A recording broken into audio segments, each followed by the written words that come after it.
Good morning, isang mapagpalang araw nga po pala sa inyo mga ka-dreadlocks at makakasama ko nga po pala ang artist ng Bicol region na si Rasta Abs Dreadlocks. Yes, so nandito nga po pala kami papasok sa DYD Dayangdang. Isang inuman to, isang bar na inuman na naman to mamaya. Charis.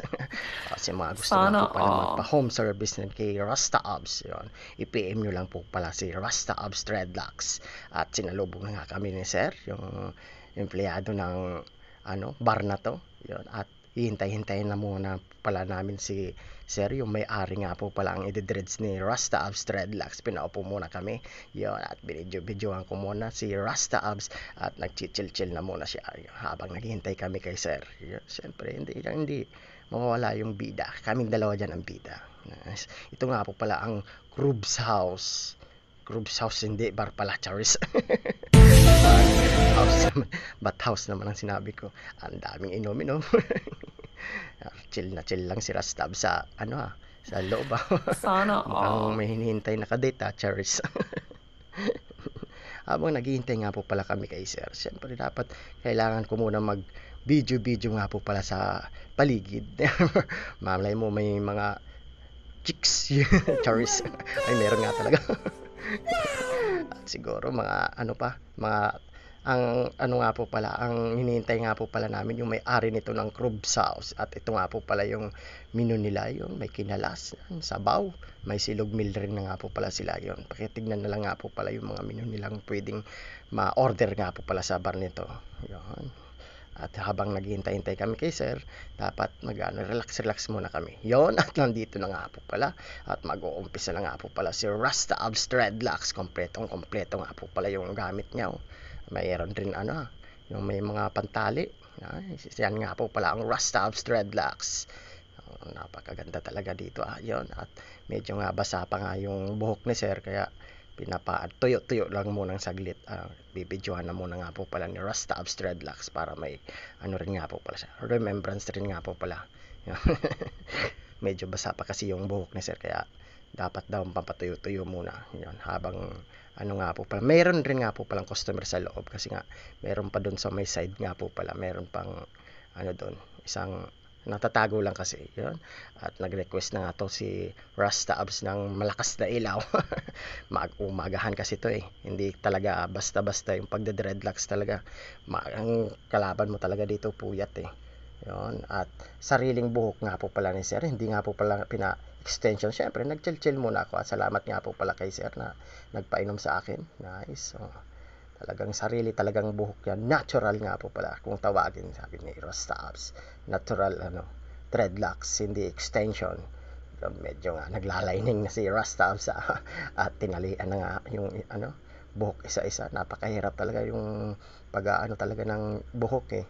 Talagang dapat pantay-pantay talaga yung line ata eh. Pagkakalam ko line eh.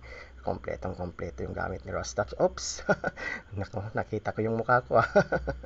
Yun. At nandito na nga po pala si Idol Ramil. Yes, ang Mr. Roots ng reggae ng Naga City.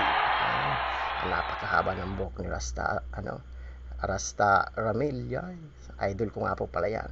Kung tumugtog nga po pala yan, mapapasayaw ka talaga sa mga reggae tugtugan yan. Yan. At mamaya nga po pala, re-requestan natin si Idol Ramil na pakita yung buhok niya. At siguro ang buhok niya pala, sa abot na pala sa sa baba. Talagang napahaba niya, talagang ilang taon niya na. Hindi naman talaga ang sabi-sabi ng iba, marumi daw ang or mabaho nga po pala marumi lang ang isip ng iba. Sa dreadlocks nga po pala talaga dapat siyempre kailangan din talaga ang alaga sa siyempre nagsha-shampoo rin nga po pala. Nakita ko nga po pala to si paring Arlon yung chef ng kabilang bar. Mukhang picture niya ako dito sa sa bar niya. Chill lang yung kusinero ng bar na to.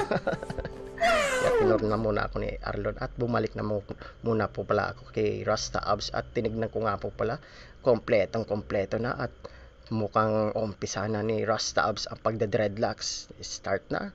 Oh, talagang may lining, may mga line talaga ang pag tatali ng napakahirap talaga dreadlocks nga po pala mga katatots. At sinimulan na nga po pala ni Rasta Abs mag dreadlocks. Yun. puspusa na. Simulan na ang puyatan. Ayan. At pinakita na nga po pala ni Idol Ramil yung buhok niya. O sabi ko na, abot na sa baba yung yung buhok niya. Napakahaba na talaga yung buhok ni Idol Ramil. Pero pag tumutugtog talaga yan, mapapasayaw ko sa mga reggae yan. Yan. Mr. Roots nga po pala ang pangalan ng banda nila. Kilalang kilala nga po pala talaga yan sa Naga City. Yun. At sinimulan nga ni Rastabs, nakaisa na ata eh. Isa na ata yung ni Rastabs buhok. Di ba? Ilang piraso ata yun. At nandito na nga po pala si kaibigan Rapa at nanood na rin nga po pala sa aming kaibigan na si Rasta Abs.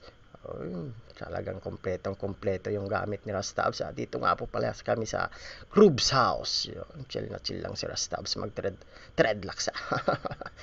Partida pa yan, nakatayo-tayo lang yan. Mamaya yan, mag-umagahan yan. Yan, chill na chill nga po pala dito. Si mga gusto nga po palang mag-gimmick nga po pala dito. Dito nga po pala yan sa Dayangdang. Hanapin nyo na lang nga po pala tong Crub's house. Ay, host na lang. Bakit talagang papause? Bar nga po pala. Nag-time check muna nga po pala kung mga time na to. 1 p.m. na. PM. AM na nga po pala. Mukhang tulog pang vlogger. Sinusuklay-suklayan nga po pala talaga yan. Para siguro, parang para maano mo siya, mabilis yung pagbuhol-buhol ata eh. Wala kasi kong idea, pero nakikita ko lang naman sa ginagawa ni Rasta Abs yun. At mga time na nga po pala yan, ewan ko kung nakailang piraso na si Rasta Abs at nakita ko nga po pala ang diwata ng Naga City si Bax yun. At pinasok ko na rin nga po pala ang crew sa abang wala na nga po palang customer at napakaganda nga po pala sa loob at napakalinis. Yan, si Sir nga po pala yung dyan. Yan. Rubs, grill. Yan.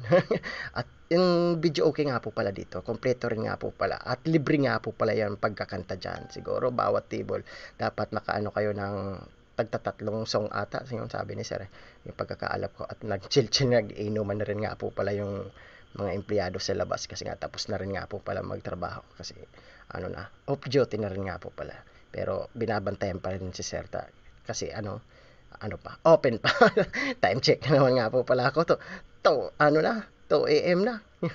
Talagang puyatan talaga ang pag dreadlocks. Yun, at inabutan na nga po pala ng umaga. Yun, at check na naman nga po pala 6 na nga po pala. 6 AM na. Nagkawalis na si Kuya sa labas. Nako, hindi talaga basta-basta. Napakagaling talaga ni Rastabs. Matatag talaga.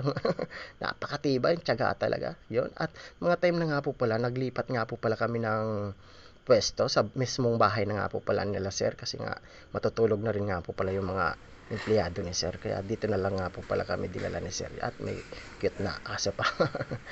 Yun. At sa mga nga po pala, sa mga gusto nga po pala magpa-dreadlocks, rektaminsahin nyo na lang nga po pala si Rasta Abs Dreadlocks. Yun. Or kaya pwede nyo naman akong i-PM para masabihan ko siya. Yun. Ito nga po pala ang Rasta Abs Dreadlocks. Thank you for watching.